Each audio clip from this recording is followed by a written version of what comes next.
Oh, and a very good morning to you. I hope you're keeping safe and well despite the damp weather conditions we're having at the moment across the country. And our hearts go out to all the farmers that are trying to cope with the difficult weather conditions at the moment. And hopefully things will turn over the next few weeks.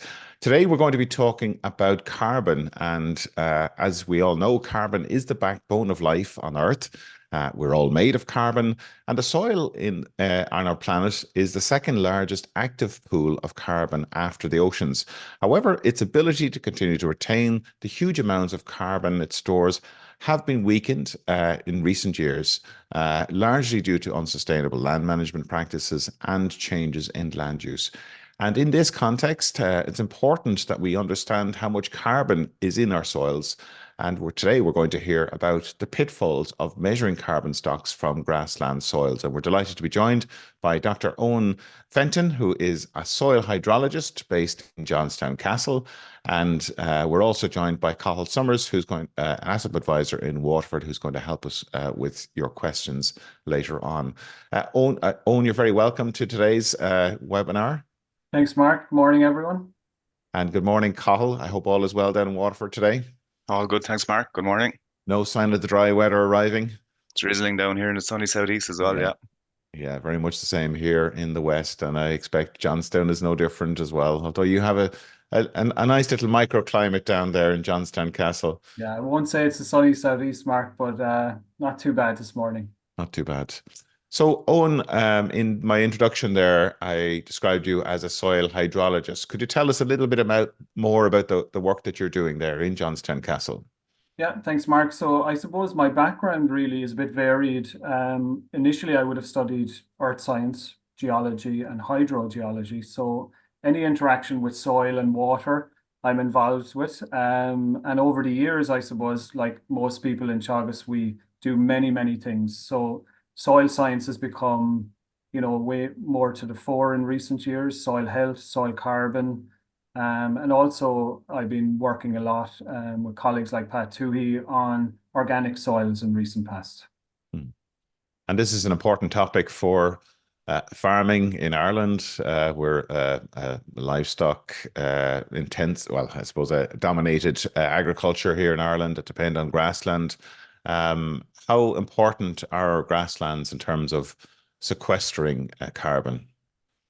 I suppose we've a huge competitive advantage here in Ireland with our grasslands, but it's important. I suppose my area is really looking at soil organic carbon stocks and how to measure them, getting down to the nitty gritty. That's one of my jobs, and really calculating the exact amount. So the important thing for me is that if we want to know the carbon under our feet, we better, do it properly, right? Do it to a very high standard. And then that will give us, the information if we want to compare the stocks over time. So what's the carbon stock today? What's it going to be in 5 years and 10 years? And then how is our management practices affecting that carbon increase, if it stays the same or if it decreases? So I suppose there's a lot of people within Teagasc looking at measuring carbon through emissions, or implementing practices that promote carbon sequestration. I suppose where I come into the puzzle is, I won't call myself a geek, but I suppose, at the end of the day, someone has to do the number crunching, and that's where I am, down at that scale. Brilliant. And just before we get into your presentation, remind us why this isn't so. Why is this so important? We have a lot of talk about carbon accounting and inventories and the future trading of carbon. How does this fit into that broader picture?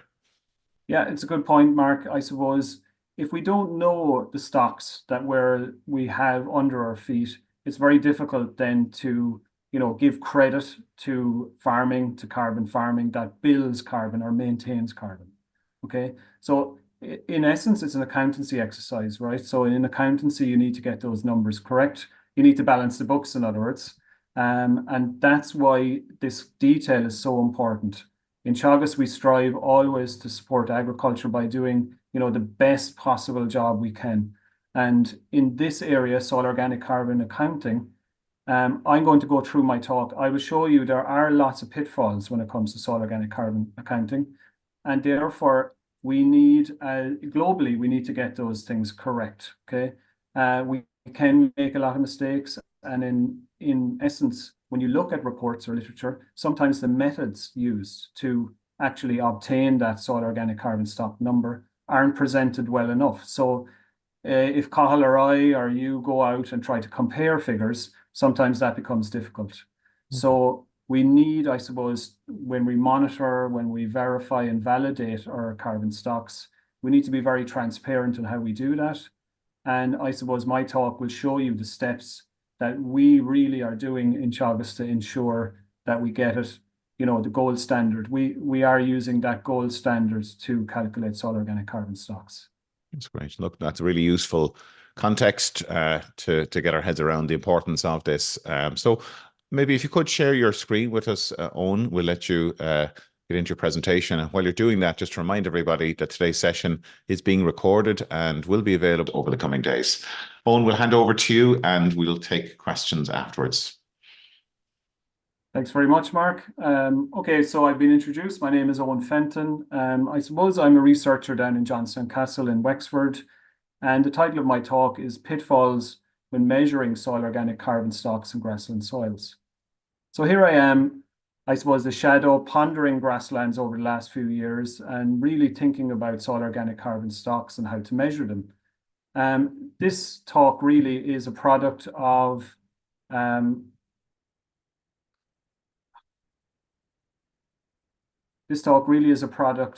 work from many, many authors. We recently published a paper on this, and I would like to acknowledge them during the talk. That would be Julia Bondi, Conor Bracken, Lillian O'Sullivan, Luis Lopez Sangil, Patrick Toohey, and Karen Daly. So by way of introduction, globally, soils and forests store vast amounts of carbon, with agricultural ecosystems such as grasslands, peatlands, and woodlands acting as important sinks. Globally, as soils contain 3 times the amount of carbon held in the atmosphere and 4 times more carbon than the above ground vegetation, they play an important role in global climate regulation. I'd urge you to go on to the FAO website, where they have a really good calculator where you can look at global soil organic carbon sequestration potential of different soils all around the world. So what about Ireland? Ireland has the largest proportion of land under grassland in Europe at 56.3%. This compares with an EU average grassland cover of 20.7%. Agricultural grasslands have significant potential to sequester carbon dioxide as part of root biomass and in the soil. Now, to calculate this carbon resource in the soil, we need to use best practice when measuring, reporting, and validating soil organic carbon stocks in grassland soils over time. Now, as part of the talk, I'm going to use an abbreviation for soil organic carbon stocks in places, and that's SOC. Okay, now there's sometimes confusion between soil organic matter and soil organic carbon. So just as a starting template here, let's go through those two things. Soil organic matter and soil organic carbon are often confused and mistakenly used interchangeably. So soil organic matter is the fraction of the soil composed of anything that once lived. It includes plants and animals, remains in various states of decomposition, cells and tissues of soil organisms, and substances from plant roots and soil microbes. Now, as you can see by the figure there on the right, soil organic carbon is the fraction of soil organic matter that is carbon. It has a wide range of crucial roles in agriculture. It impacts crop productivity, soil health, the movement of water, which I do an awful lot of research within my kind of hydrology area, and removal of contaminants.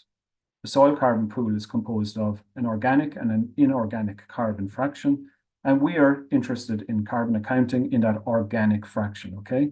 So the materials derived from the decomposition of plants and animals. And the inorganic carbon part, which is carbonates from geological or parent material sources, are not included in that calculation. So what is the purpose of my talk?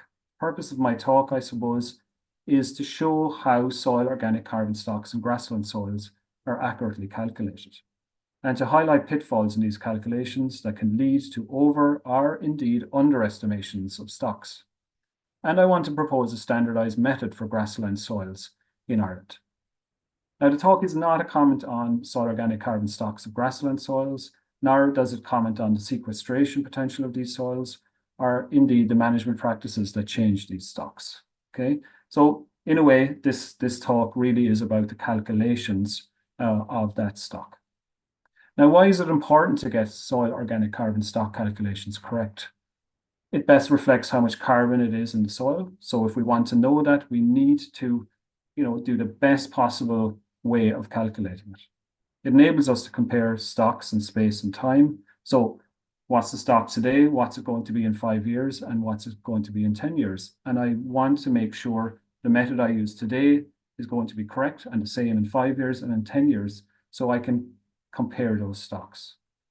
It's also vital to establish baseline carbon stocks, and therefore we can use this baseline to compare stocks over time. So a lot of text there in the last few slides, so let's have a few pictures, okay? We're all familiar with how the Irish landscape looks, and on the surface, here's a grassland landscape, and you can see it's subdivided up by hedgerows, and it's a beautiful green landscape. Now, underneath that can be different soils, different soil types, and indeed, it can get much more complicated. So in the foreground here, we have a mineral soil, which is more standard. You can use standard techniques in terms of soil organic carbon. But see the way after that red line in the background of the photograph there, things become more complex. We're moving here from a mineral into an organomineral into an organic soil. And things become a little bit more complicated in the soil organic carbon stock world. How do we investigate soil? Okay, so in Teagasc, what we do in terms of soil mapping, which has gone on now for decades, we would go out to a farm, a field, and we dig what's called a soil profile pit. You can see it here. You get a digger, you dig down to about 1 meter, you excavate a step at the back there, so the podologist can walk into the soil test pit safely and look at the soil in front of them, okay? And what happens is, in soil mapping terms, is that the soil profile is described into what we call horizons, okay? So you go for the topsoil first, and then you go down further into the profile, into the subsoil. Now, outside of that, you can't go around digging holes like that all over the landscape. So what happens is you define a modal profile, which best represents a soil type. And how you do that is you first go out and you auger the landscape, these thin slices, to define where one soil type starts and ends, and where another begins and ends again, okay? And then you do a soil profile pit in each of those soil types around your farm, and you can look at developing a soil map of that farm at very high resolution. But of course, soils are not all the same. Even though you're standing in a field and everything is green around you, underneath your feet, different things can be happening. And that has, of course, consequences for carbon stock. 3 photos here. Soils actually are quite beautiful when you look at them in profile. You can see the first one is quite glade, very, very heavy soil. And as you move right, you start to see the emergence of different colors, different layers, different thicknesses. And you also start to notice stones, okay? Stones are going to feature an awful lot in my talk. Our soils tend to be quite stony. If I move on again, you can see 3 different types of soils. And the lines that I've drawn there delineate horizons. So another point I want to make, in soil mapping, we tend to think of horizons as horizons change. But in soil organic carbon accounting, we tend to think in layers, okay? Linear divisions in a soil profile, 10 centimeters, 20 centimeters, 30 centimeters. And around the world, 30 centimeters seems to be the depth that people want to measure soil organic carbon to, okay? So that's the introduction. Now let's get into the nitty-gritty and the calculations, okay? So there's 3 legs to the soil organic carbon stock calculation. So in essence, it's quite simple, okay? You take the depth of a soil layer, like I just said, for example, 30 centimeters. You multiply it by the soil bulk density of that layer. Okay, bulk density is the mass divided by the volume of a soil sample in a cylinder, for example. And then you multiply the whole thing by the soil organic carbon concentration of that layer, and you convert it up to an area, for example, per hectare. Now, the first pitfall here, really, I want to say is that it's rare in the literature or even in reports to document the exact protocol used to ascertain soil organic carbon stocks. and therefore it's very difficult to know if you can compare stocks. So you simply multiply 1, 2, and 3 against each other here, right? That should be very, very easy. But let's see how that changes. We'll take the first leg of soil organic carbon. In the soil profile here, you can see now we're not looking at horizons, we're looking at layers. And up to now in Ireland, all our databases are horizon-led because we were soil mapping all around the country for decades. So therefore, our data is in horizon and not layer-specific depths. Okay. At the moment, the Signpost farms, everything is in layer depth, and Julia Bondi is leading that program. So what I have used in the past for this talk is horizon-based, and in the future, it'll all be layer-based. That second leg of the stock calculation is bulk density, and here is really where things can go, it can go wrong. There is a standard operating procedure for soil bulk density in the world. The FAO have very, very detailed information on how you take bulk density rings, and the most commonly used method is the cylinder method. So here's a picture of Luis in the field. He's just extracted a soil cylinder or core, and inside that is a particular mass. And because of the cylinder is a fixed steel cylinder, you already know the volume. You divide the mass by the volume and you get your bulk density. Here's a schematic where there's a lot of steps involved. You have to put the ring into a guide, you hammer the guide into the soil layer, you extract it, and then you take that sample to the laboratory. Seems very easy on paper, but in reality, it's quite difficult procedure. Pitfalls here are, you need representative samples, which is not always possible. For example, if 5 people go into the soil profile pit, I take the left, some people take the middle of that layer, and some people take the right side of the layer. Depending on the stone content, we might get different measurements of bulk density. Also, human nature comes in to play when you're in the field and you want to avoid stones. User bias will go to areas of the layer with less stones to take an easier bulk density sample. So there's a lot of operator bias here at play in the field. Now, when you take your sample from the laboratory, you bring it back, there's a temptation now to avoid the next steps to save money and time. And I'm going to go into that now in a little bit more detail. So how stony is Irish soil? If you look at the volumetric stone content of soils, there's a lovely schematic here from the FAO where you can visually assess a layer immediately in terms of stone content. You can go anywhere from 1% to over 90%. So if you look at the soil profiles that I showed you earlier on, the first one on the left is less than 5% stone content, and you start to increase across, and you have greater than 30% over on the right side, okay? So grassland soils are vastly different in terms of how much stones are in them, and this is very, very important when you're going to look at bulk density, and I'll show you now why.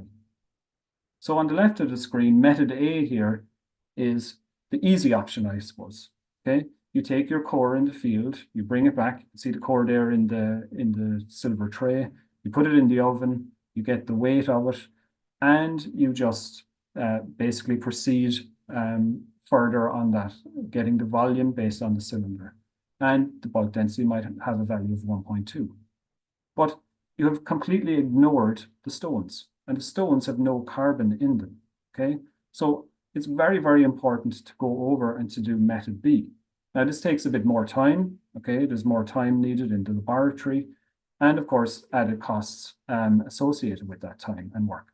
So you again take your core in the field, you bring it, you oven dry it, but now you sieve it through a series of sieves, and you have the fine material in the base plate, and you have all these stones here on top, which you now remove, okay? So these stones are now not going to be in our calculation because there's no carbon in them. I hate showing equations in presentations because everyone goes to sleep, but in essence, the first method is very, very simple. And the second method there shows that there's a correction made based on the stone content inside the cylinder.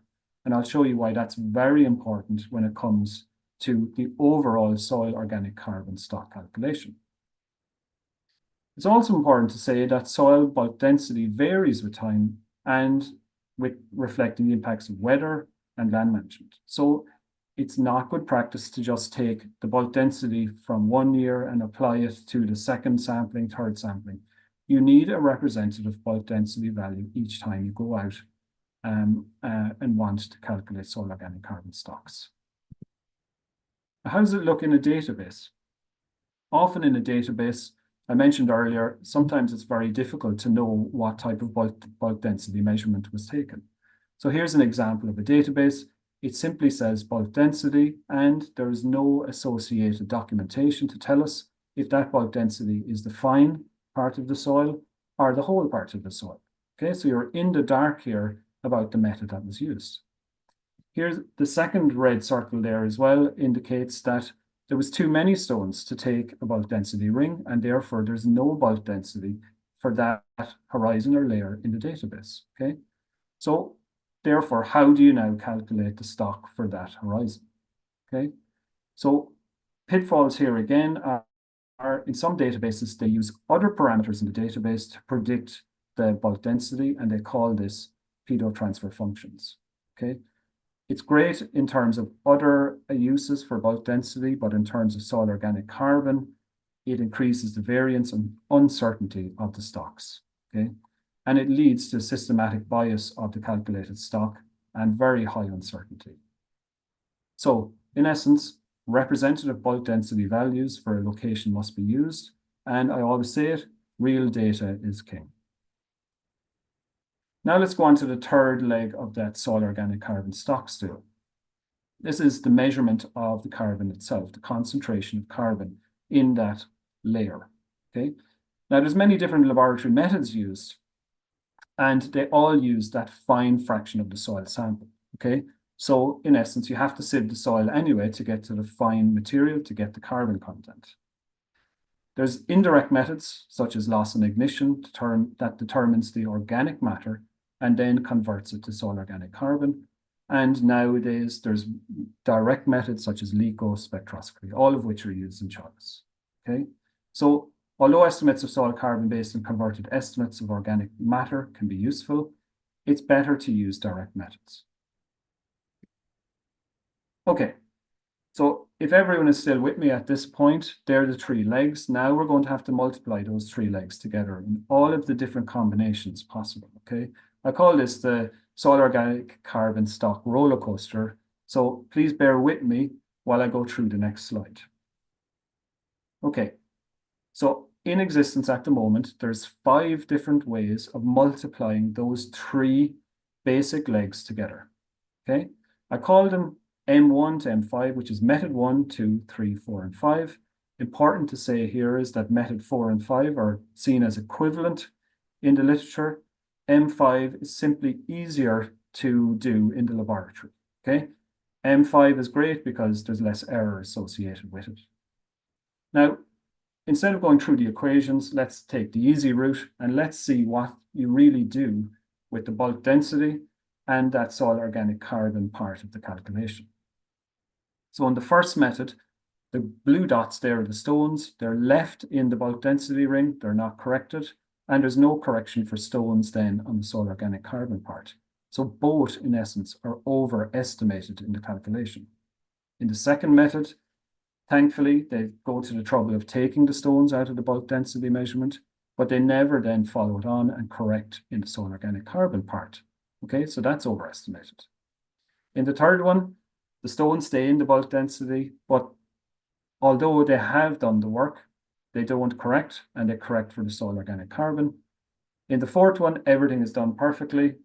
You now have the stones corrected and the soil organic carbon corrected as well. And in the fifth one, the stones are left in the bulk density part, but the fines or the coarse material is taken into account, and the whole calculation is corrected in one fell swoop.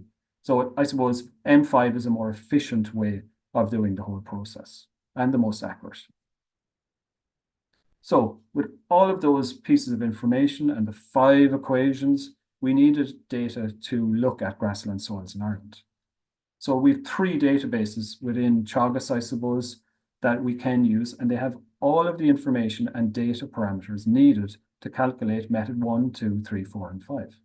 Okay, so they are the Irish Soil Information System, which has 300 reference profiles. It's important to say here, I've only included profiles that have real bulk density. No pedo transfer functions have been included in this data set. The Square data set brought 30 reference profiles, and the really good Heavy Soils Program database brought in 18 reference profiles. Combined together, it gave us over 1,000 data points.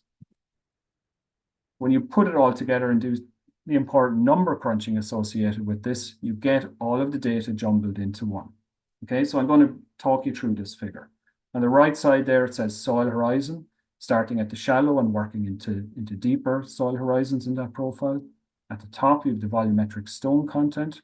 Remember, I said stones can be less than 5% and all the way up to over 30%. So immediately you can see that we have soil horizons included with very low numbers of stones and very high percentage of stones. On the left side, you have method 1, 2, 3, 4, and 5 as I went through, and below is the average soil organic carbon stock found by each one.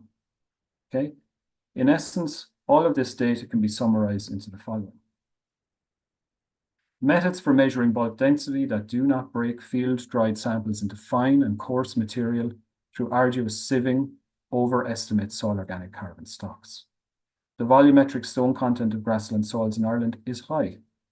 Volumetric stone contents range from 0%, so there was no stones in some horizons, to 36%. And this was consistent with depth. So shallow to deep, some horizons had stones in them. Overestimation of soil organic stocks can be large where stones are not considered properly. So how large? How large are the stocks overestimated? So when we look at M1 to M5, the average relative difference in soil organic stocks between that first method and the gold standard, the average was 18.9%, but look at the maximum. You could have overestimated the stock by 388%. Okay. M2 to M5, 7.7%, with a max of 60%. M3 to M5, 8.9%, but again, huge discrepancy here, 310%. And M4 and M5 are seen to be equivalent. And M5, as I said previously, has less assumptions, associated error, and is easy to apply in the laboratory. So everyone needs to follow best practice and be transparent regards the methods they use. So if I use M1 in year 1, I use M2 in 5 years later, M3 in 10 years later, M4 in 15 years later, we will all be comparing, different methods of how to get soil organic carbon. And therefore, we can't acknowledge any farming practice has been the result of that carbon maintenance or increase. Okay, we put all that together into one slide, really. We can look at best practice in stony soils in Ireland. I foresee going forward that we combine the soil profile and soil core approach. We use the fixed layer depth approach. We take the soil organic carbon sample from the fine soil in each of those layers. We must get a representative bulk density, and we must obtain that greater than 2 millimeter fraction by sieving. We use that fraction to, I suppose, correct right across the M5 equation. Okay, so we have an equation now that we should be using for depth-based soil organic carbon estimations in Ireland. And we are using this method now in Teagasc. So in conclusion, this research underlines the importance of robust, reproducible, and accurate methods to measure, report, and verify stocks on Irish farms. These findings offer valuable insights for policymakers, agricultural practitioners, and environmental scientists seeking to enhance the accuracy of carbon stock assessments in grassland soils. This work provides a protocol for implementing best practices in measuring bulk density for carbon stocks and will minimize uncertainty and give confidence to the soil organic carbon stock calculated for future carbon farming schemes. And just want to point you to a few useful resources that I've mentioned: the Iowa State University within Teagasc, FAO, and I would urge you to read the entire scientific paper. It's freely available and open access on Science Direct. And with that, thank you very much. Thanks very much, Owen. You talked us through it very nicely there. A lot of detail, but I think for the non-experts, it was still very, very accessible. So thanks for that. Owen, could I ask you just in relation to, who sets the standards, or who actually is responsible for saying, right, this is the test, or has that standard been agreed by anybody? Yeah, it's a very good point, Mark. So the standard is actually set out. So the IPCC, the International Panel on Climate Change, sets out the protocol on how to assess soil organic carbon. That's there in the detail. The problem is that there's different interpretations of it. Okay. And in the past, people are not using, all of the techniques that I've outlined.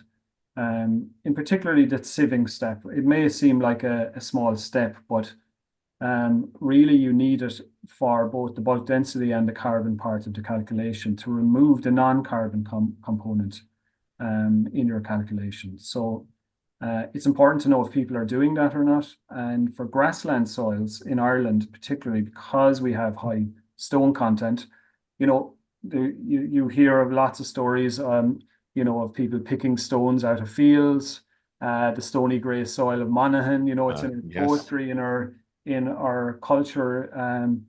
Our soils have stones in them.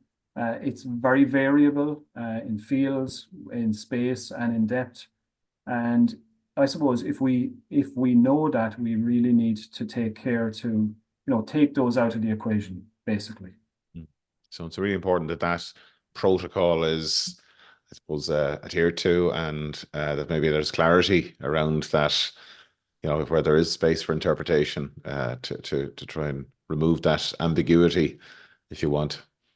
Absolutely, yeah. And I think it's very easy to document what you did, I think in a study, you're meant to document your materials and methods, and you're meant to, which means that someone else can come along and repeat what you did, It's not always the case. And in databases also, there needs to be a lot of flagging of what methods were used to obtain the data in those. Mm-hmm.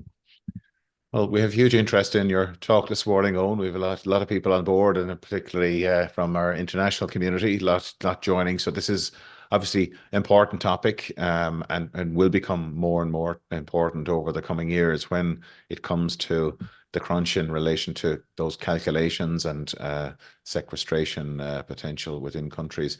Cathal, I see a nice few questions coming through there. Yeah, that's a really interesting question, Mark. Owen, I suppose the one big one that's jumping out for people straight away is, there's a nice comment here, dare I scratch the surface, but how deep do you go when you're estimating, when you're taking your samples? Like, you looked at a 30 centimeter sample, but do you go 1 meter, 2 meter, 3 meter? Yeah, it's a very good question. I suppose our databases go all the way to over 1 meter, so the Irish Soil Information System goes to, in some cases, I think 1.2 meters. That Heavy Soils Program 1 goes to 1.4 meters in some cases. So we have the ability to measure our stocks, not only in the topsoil, but in the subsoil as well. And, there have been studies in Teagasc that have looked at subsoil stocks. And, I've shown there on my slide, those blue bars, even without even knowing the values, but we found a lot of carbon right down through the profile, okay? I suppose, again, going back to this IPCC, and they state in their protocol that we need to at least, account for stocks down to 30 centimeters. So that's where that 30 centimeters comes from. But as standard, we will continue to go to 1 meter when we are accounting for stocks. And someone's kind of asking a question about the pitfalls, the historical data that's been, I suppose, used in research. if using the wrong method? I know you've said you're using the gold standard method now, but does that data have any value for current research? Yeah, it's a very good question. So I suppose the good news is that the historic data had everything included. So that's why we were able to use the historic data, I suppose, to see how the calculations would, fall with and without that stone correction. Okay. So the only limitation with the historic data is that it was based on soil mapping, right? So the horizons were taken. So in the spreadsheets you see, variable depths. It's not always just this beautiful line to 0 to 10, 10 to 20, 20 to 30 centimeters. But there are ways, to look at carbon stocks still in that data to 30 centimeters. So it would have been far worse, for example, if the bulk density or the stones weren't accounted for in that data. But absolutely brilliantly, in all of the 3 databases, the full protocol was followed, which is great news to establish baseline information for us going forward.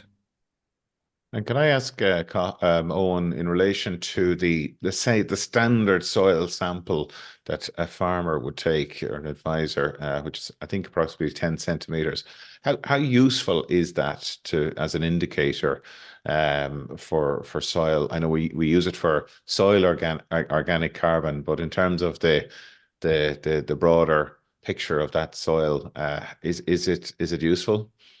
Yeah, well, I suppose it's always useful to have data. Like the first 10 centimeters will tell you an awful lot, because the most amount of carbon is stored, in the topsoil mark. So although that 10 centimeters couldn't be used for, let's say IPCC accounting in that sense, it would tell you about the carbon stock in that 10 centimeters, and you could infer from that, the direction of travel in terms of stock.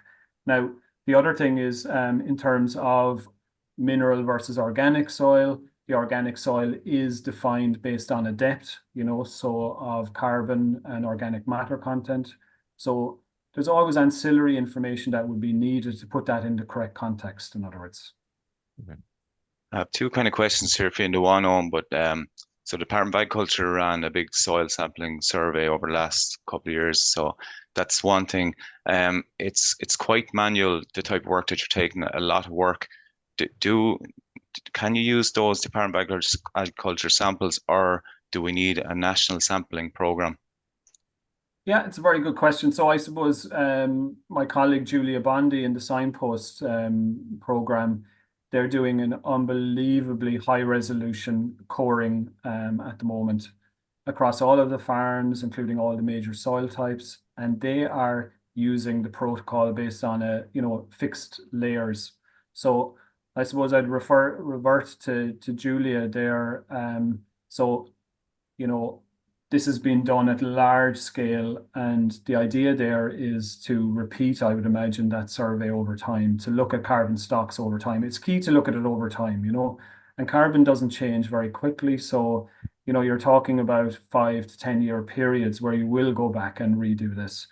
I suppose the important thing is that when we're looking at, baseline information, that we do it to this degree, for that purpose. Other data sets then can be used, as an interim in between that at higher resolution. And I suppose they won't need to be at such, going to such degree as I've gone to here today. The big fear that's coming up in the questions is, because it's so manual, is there potential for it to be used on a large scale using sensors or some other way to measure it, I suppose? Yeah, look, brilliant questions. And there's research. So I suppose, like in any scientific area, there's research going on all of the time. There is faster ways of measuring carbon, direct methods coming through, Karen Daly spectroscopy in Johnstown Castle.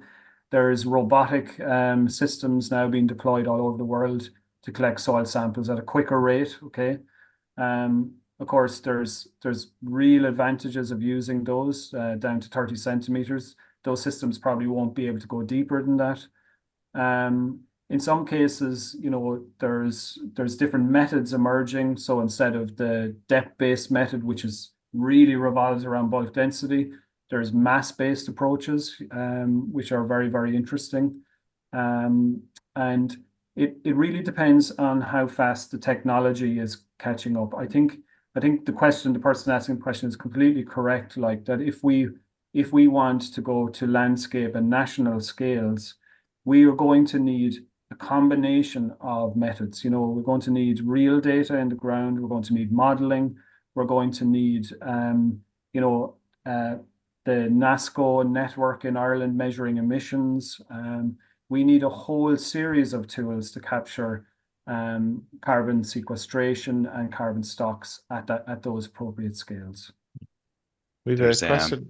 Sorry, Sorry, Cathal, just a question in relation to the rate of compaction of soils and how that affects the calculations. I'll read out the question here. Does excess soil compaction have an impact on soil bulk density and therefore or the organic soil or soil organic carbon stock figure will that be different as a result of that level of compaction, or what influence does that have on that bulk density have on the overall figure? It's a really, really good question. So for example, like one of the measures to increase soil carbon sequestration is to avoid soil compaction, right? So I'll give you an example. If you take one field and you divide it in two and you compact one side of the field and you leave the other side of the field as normal, the bulk density will be different at those two sides of the field, but the carbon underneath could be identical, okay? You now do the calculation, like as if I've showed you, and the carbon stock will be different because of the bulk density difference, okay? Like think about it. So in that sense, there is bulk density affecting your soil organic carbon calculation. It's very, very technical, but the person asking the question is asking a very, very good question there. Yes. So in other words, the land management is affecting, the stock calculation. Came from one of our just one point to add there, Mark. I suppose it's a really, really good question. I suppose that's why people are trying to move maybe to other methods where if we could take bulk density out of the equation and use mass-based approaches, we may be able to compare things easier in soils that are very vulnerable to compaction. Okay, that question was from one of our more learned viewers this morning. So thanks for that question. And just while you mention it there, Cathal, you talked about what we can do to improve the sequestration potential of our grasslands, if we look at those for a moment. And I know we can have a whole separate session on this, but just very quickly, are there a few pointers there that you can offer there for how we can actually improve that sequestration potential within our soils? Yeah, I suppose Teagasc would have a list, of things. So if you think about my slide there on the organic carbon, so it's how do we affect that organic component? The first one I mentioned there is avoiding soil compaction, the proportion of grazing to increase that, allowing hedgerows to be taller and wider. Lillian O'Sullivan has done great work on that, improving soil fertility. There's things like establishing clover, multi-species swards, planting extra hedgerows, planting additional woodlands or forests, and restoring things like a drained wetland. There's lots of ways that you can influence sequestration potential, and so I think there's lots of things and ways to consider how to improve things in grazing systems. Look, it's a follow on, I think, to today. Certainly something we can look at. Cathal, they're still coming in. Yeah, loads. Owen, you're getting a lot of compliments here. Great presentation, but one, I suppose, coming up, and it's a tricky one. People are talking about carbon credits, and we're not going into that here, but if there's different processes being used in different countries, even within the EU ourselves with the Commission and beyond, and we're getting different results, how is that going to affect, I suppose, other countries that are actively using carbon credits in exchange at the moment? Yeah, I think at that scale we don't have to worry about things at that scale. You know, there's lots of bells and whistles and checks on when you get to those scales. I suppose what I'm really, really adamant that we get right is that so it is complicated, you know, at different scales. So in the field, farm, landscape, national scales, different methods are used. At some point, you know, you have to start going into modeling and using networks of towers like Teagasc have around the country to measure emissions. Okay. Whereas I'm really back at the baseline and where I see all of these in-depth studies, you know, these in-depth studies would cost a lot of money to go to this detail, right? So we can use the types of methods I'm talking about here to, I suppose, track the progress of particular management practices to see how much they're affecting carbon sequestration, right? I think in the past, I'm really scrutinizing things that have gone on in the past. And I think now everything has to become more standardized when it comes to validation. You'll often hear about monitoring, validation, verification of stocks.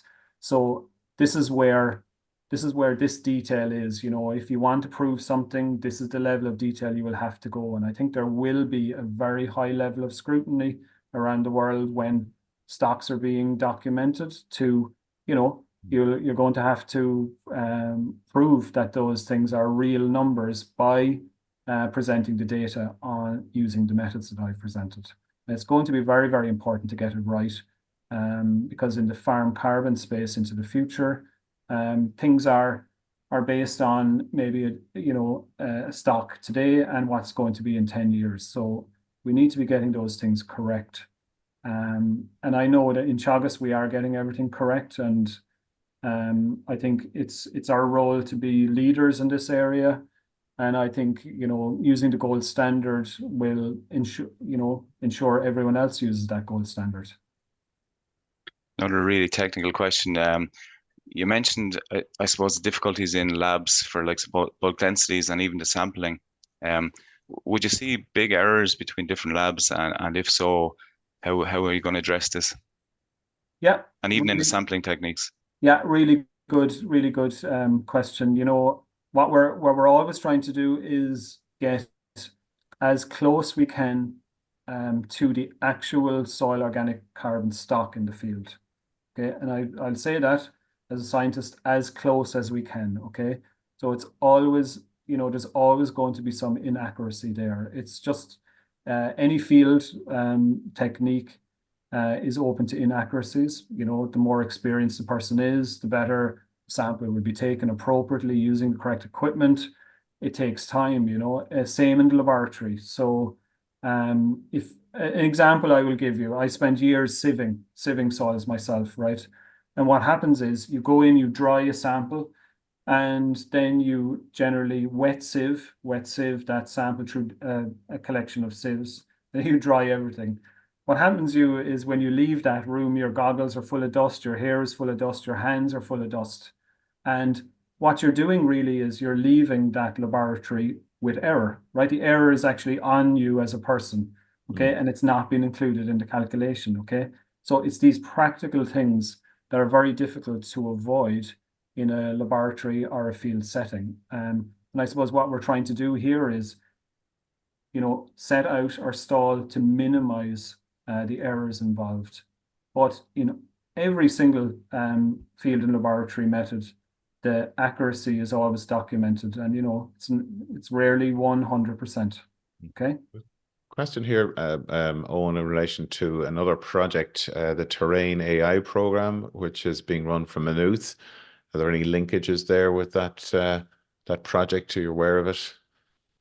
Yeah, so I suppose all of the projects, you know, in this space are linked somehow, because we need to be conducting uniform protocols. So in other words, what we've done across the projects, be it the Signpost, be it Terrain AI, etc., is that, you know, the way publications happen is they come out about 2 years after the work or a year after the work. So we are using, you know, a consistent protocol when it comes to measuring soil carbon stocks wherever we're doing fieldwork. Owen, there's, I suppose, going a little bit back to the process and Yeah. trying to have a uniform process. I know you've discussed this bit already, but there's a suggestion here or a question, I suppose. How early are you in the stages of, you know, that gold standard to roll it out within Europe even? Is the EU Commission aware of it, and is it their intention to have a kind of, you know, everybody singing off the same hymn sheet? Yeah, I suppose, yeah, it's a difficult one to answer. Like for me, there is a standard gold protocol in place. Yeah. It's so the IPCC have very clear guidelines, but it's always unclear whether that's been followed to the letter of the law. Okay. And my point here is that I've shown the consequences of not following it to the letter of the law. And in some cases, by taking shortcuts, you can overestimate stocks. Okay. And in particular, in areas with grassland soils that are very stony, we have very stony soils, so we really have to, you know, do this correctly, which we are. Like there have been studies in Germany looking at grassland soils, and in Denmark, they've all come up with similar results to us, but we certainly have higher stoniness in our soils, which means we're more vulnerable to inaccuracies. Okay, so those laboratory steps are very, very important when we're considering the bulk density and soil organic carbon. And I suppose, so what I can say is I'm not worried about the gold standard being in existence. I'm saying is that people aren't transparent enough when they're documenting what they've done. And then that, you know, that undermines, I suppose, then when you want to compare stocks from one study to the other, sometimes it's hard to know if, you know, was M1 used, M2, M3, M4, M5 in those two different studies. So we have to get better at documenting what was done. Okay. And that's at all levels. So I'm, you know, to repeat again, I'm not worried that the gold standard doesn't exist. It exists, but whether it's been used to that absolute nth degree all the time is up for grabs, you know. Is there other countries doing similar, or dare I say, you have very specific data? Is it being put into models? Yeah, so this data wouldn't be put into models yet. I suppose they're the next steps that are going to be used. Like at the moment, I think with the Signpost series and the national campaign, I think that's the data that's going to be used at larger scale for Ireland, you know. That follows all of the necessary protocols, highest standards, and I think that covers, you know, much more, I suppose, soil types and land management types, which is going to be really, really important going forward. What I've done, I suppose, Cathal, really, and Mark, is I've gone into existing data just to highlight the pitfalls, as I've talked about today. And I think knowing those pitfalls, we now can, you know, continue to avoid those pitfalls. We have a question here, Owen, and I think it's a good opportunity just to clarify something. The question is, does our relative stoniness in Ireland overall imply that we sequester less soil organic carbon per hectare than our European neighbours? And I think that's not what we're saying. Is that a fair point? And I think that would be, you know, it's not correct to say that. So in other words, remember what I'm saying is that all our calculations heretofore have removed the stoniness in our calculations. So, you know, we have been using the gold standard, and therefore the figures that are being presented in Ireland by Teagasc are correct. Okay. It's my worry really is in studies that typically do not use this golden standard method for some reason. You know, they may choose not to save the soil, to save time and save money. Therefore, they're not correcting, and therefore the figures they're presenting could be misleading. And if soils are, would you say a soil that is more biologically active would tend to have a higher soil carbon stock within it, for, you know, earthworms and flatworms and all sorts of things. There's a question here in relation to that. Yeah, I won't. God, you're straying beyond my expertise Yes. now, Mark. But it makes sense, right, that a healthy soil has the best opportunity of having, you know, maintaining, or indeed, if the correct management is on top of it, building soil organic carbon. So healthy soils are happy soils, you know. Yeah. Microbes have our carbon in them too. Yes, Oh, absolutely. I suppose an interesting one. So imagine if you did do a national sampling program as a baseline, how soon would you suggest going back in again? Yeah, so it's a good, very, very good question. I think 10 years, there was a European study there done around 2015 where they looked at changes, you know, in national databases. And they were kind of really indicating a 10-year period. It's a slow process, right? So that 10 years seems to be a general figure. Of course, depending on the soil type, that might change slightly. But I think an average of 10 years could be a good number there, Cathal. Another real technical question for you again. So on the likes of sampling and in the labs, bulk densities in the rings, is it accounted for air pockets and things like roots and things like that when you're doing your analysis? Yeah, really good question. Very technical question again from someone. So in essence, anything that is considered coarse material and not living should be extracted from your calculation. So, for example, dead roots as well. For example, anything over that 2 mil fraction. It's just getting very technical for the talk, but the reason for that 2 millimeter is to extract or take away from your calculation all of those coarse fragments, which in Ireland really means stones, from the calculation. Really good question there. And any opportunity to get a water question, but I see it in your presentation. Yeah. How does soil organic carbon impact the movement of water? Yeah, it's a very good question. So again, soil organic matter is like glue, right? So it glues the structure of the soil together. You know, if you, in essence, for water transport, soil is built up of sand, silt, clay, organic matter, and the combination of that creates a structure. A soil with a very good structure allows water to travel, you know, nicely in free draining soils, for example. The higher clay or silt contents in that soil changes the structure, becomes more massive, and then you get poorly drained soils, and then that prevents, you know, or impedes water transport freely in that soil. So, you know, think of it soil organic matter as glue. That's good advice. We're just coming up on the end of our session now, Owen, and I think we've gotten through most of the questions as well.